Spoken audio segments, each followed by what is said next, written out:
ఓం నమ శివాయ. తిరుమల కొండలపైన 365 పుణ్యతీర్థాలు ఉన్నాయని మీకు తెలుసా? అందులో ఏకైక చాలా ప్రాధాన్యమైనది ఈ పాప వినాశనం తీర్థం అన్నమాట.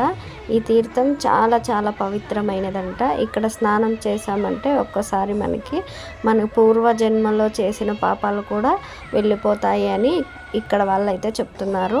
అలాగే పక్కలో గంగమ్మ టెంపుల్ కూడా ఉంటుంది. గంగమ్మ చాలా పవర్ఫుల్ అన్నమాట అమ్మవారు. అక్కడ కెమెరా అలో లేదు కాబట్టి అమ్మవారిని అయితే అంత క్లియర్గా చూపించలేకపోయాను. మేమైతే స్నానం చేయలేదు. మేము ఊరికే తలపైన కొన్ని నీళ్ళు అయితే వేసుకొని వచ్చాము. అక్కడ స్నానం చేస్తే చాలా మంచిది అని చెప్తున్నారు.